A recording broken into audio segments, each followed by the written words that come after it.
Hi again, Greg Bell at the News Tribune here in Indianapolis at the NFL Annual Scouting Combine, and I'm with Tacoma draft guru Rob Rang. I love having him with me because he knows more than I could ever even think of about drafting prospects and the combine and what he's seen. And I was going to ask Rob of NFLDraftScout.com and the Pro Football Hall of Fame, what have you seen, Rob, so far? We're halfway through the first couple positions groups. Who surprised you? Who stood out? What are your impressions? Well, I think we have to start off with Penn State's Saquon Barkley. I mean, he's just proven himself to be the elite athlete, at least so far in this process. I mean, just a big physical back. We knew that he was going to run fast, but to run this fast. I mean, 4.41 in the 40-yard dash, 41-inch vertical jump, 29 repetitions at 225. I mean, just really solidifying himself as a top 5 prospect.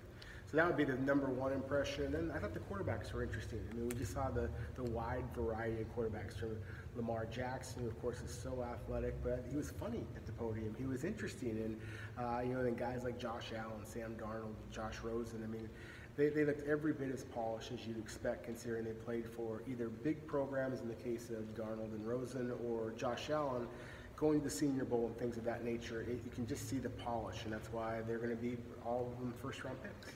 Lamar Jackson, is he going to be a wide receiver or quarterback?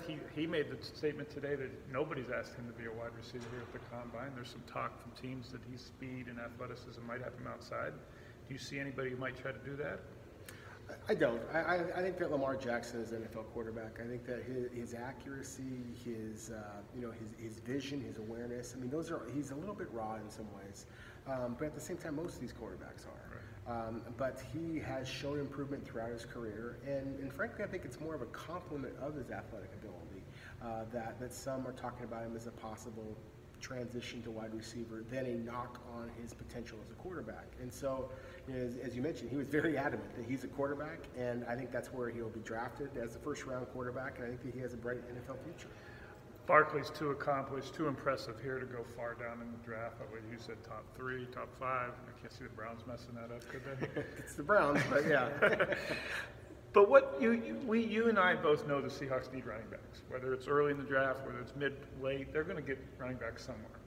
You've mocked that perhaps Darius Geis from LSU might be the guy because of his size. Do you still see that as a possibility? And if not, who might be even in the middle rounds for them? Well, that's one of the nice things for the Seahawks is that there's a number of running backs this year. It's a lot like last year. Last year was portrayed as being one of those exceptional classes, and we saw some of the guys. Obviously, Leonard Fournette, number 4 overall, and wound up living up to that. But then there are also the guys like in New Orleans with I'm spacing on his name. Yeah, Alvin Kamara, and then Kareem Hunt from Kansas City. I mean, I think that you're going to see similar success this year with some of these backs. And the Georgia guys, Sony Michel and Nick Chubb, both worked out very well. I think that we saw that with Mark Walton, running back from Miami, who has the short quickness that you're looking for to be able to make people miss. He didn't run very well. He ran in the 4.6s, and so he's the kind of guy that I could see slipping through the cracks. And when you watch him on tape, he runs so fast. He does have great vision. He does have great agility. And so the Seahawks have a number of talented backs. They just have backs who can't stay healthy. So I think that it poses an interesting question for the Seahawks. If they're going to send him at number 18 overall, then you can possibly just go with the running back right there, like a Darius Geis, and be able to hit the ground running, so to speak. If you want to trade back, or if you want to wait on running backs, then there are a number of backs this year in the middle rounds that you might be able to find. Mark Walton being on the shorter, quicker version, Bo Scarborough from Alabama being one of the big backs, the Kalen Ballage from Arizona. Again, guys who are more in that 6'1", 230-pound range that can be that battering ram if you want to complement the agility that you already have on the field with guys like J.D. McKissick and C.J. Prosise, and of course Chris Carson. Pete Carroll loves the bigger backs. If his choice would be to have a bruiser, as you mentioned, to offset and complement what they already have. What's a guy like Royce Freeman from Oregon, a 230-plus pound guy? Would he fit, perhaps? I think he does. I'm a big fan of Royce Freeman. He's an interesting guy because for a back as big as he is, 230-plus pounds, you mentioned, he's got very good feet. He's very light. He's more agile than you expect. I've used the comparison to Jonathan Stewart. Another local guy who, has had a heck of a career in Carolina. But with Stewart, I mean, he wants to put defenders on their back. And with Freeman, he's looking to make people miss. At times, you'd like to see him run with a little bit more physicality. So I think that he's an interesting guy because the Seahawks, as you well know, are always interested in guys who have some special quality to them. For being such a big back, he does have special feet. I just want to see him play with a little bit more physicality. But at the same time, if you are going to put that carrot, so to speak, of if you're not playing physical, you're not going to get the ball, then maybe he would do that. Maybe he is saving himself for the NFL, and so that's why he could be another one of those guys who's potentially available in the mid rounds and wind up being a steal. Injury concerns with him? Unfortunately, there are some injury concerns with him. I mean, he had a lot of carries while at the University of Oregon. He did struggle with injuries, but he showed a great deal of toughness. I mean, there was a lot of talk that he was going to come out as a junior a couple of years ago, and then he missed some games and wasn't quite as productive as people thought. And as it turned out, at the end of the year, he announced, "Oh, by the way, I had a cracked bone in my sternum." I mean, can you imagine trying to play through that? I can't imagine writing with that. Exactly. So it just kind of shows how tough he is, and of course, the Seahawks, prioritize toughness, mental and physical. And so I think that in a lot of ways, Royce Freeman does fit in with what Seattle likes to do. Currently, Seahawks don't have a second or third round pick. Would a guy like Royce Freeman last through round 3, do you think? I think that he could. I mean, it's going to be interesting to see the medical and exactly how explosive he goes in all of the workouts. But again, I think it's a testament to the talent of this year's running back class. It's so deep that there are going to be some very good running backs who are available in that third to fourth round mix.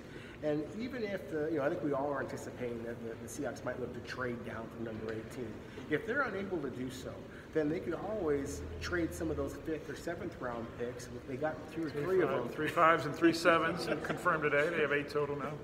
If they are able to trade up slightly, then that might be much more. You can do that without expending the cost of trying to trade up in the first round, trying to trade back. That may not be able to happen. But you certainly could package some of those 5th or 7th round picks, be able to move up into the 3rd round, and still be able to get one of those running backs this year. 7 years in a row, the Seahawks have made a trade that affected their first round pick, and we're expecting that to happen again. Lastly, Rob, I don't have to tell you that the Seahawks need offensive linemen still. That's a question as old as Jim Zorn.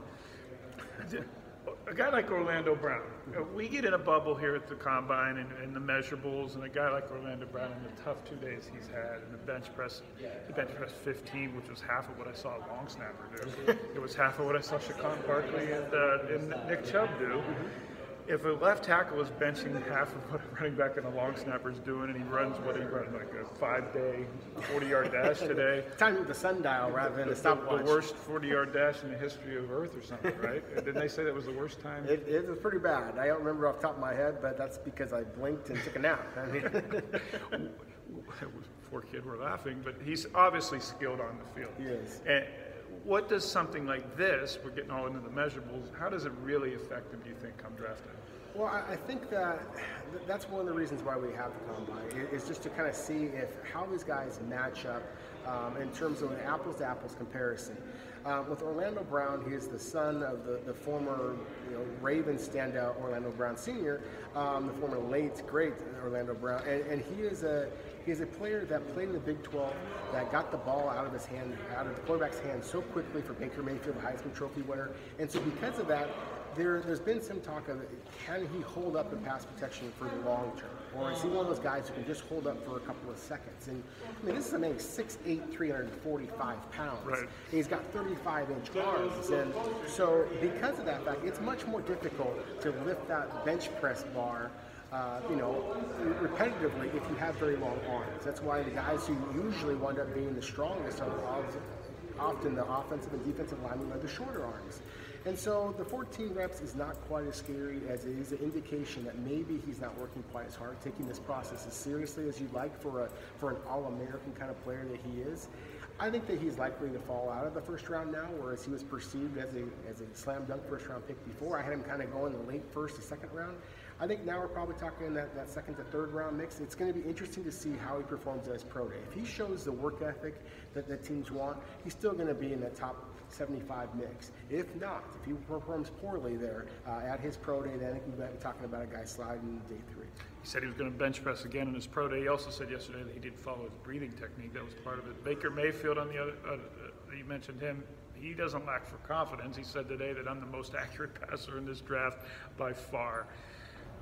you got 9 minutes for free of something that you should have to pay for, the expertise of Rob Rang. We really appreciate Tacoma's guru being on with us at the News Tribune. Thanks, Rob. Thank you.